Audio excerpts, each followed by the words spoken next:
This is the elevator at Station House, St. Pete, Florida.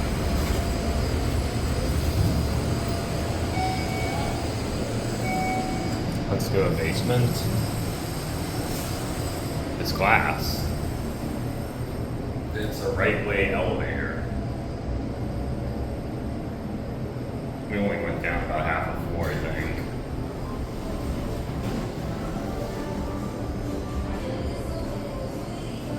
Let's go up to 4. Actually, 3.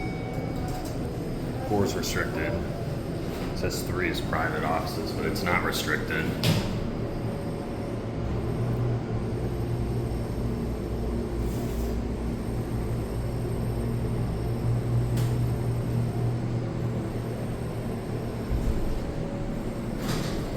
Here we are at 3. Let's go back down to 1. There's your cab view.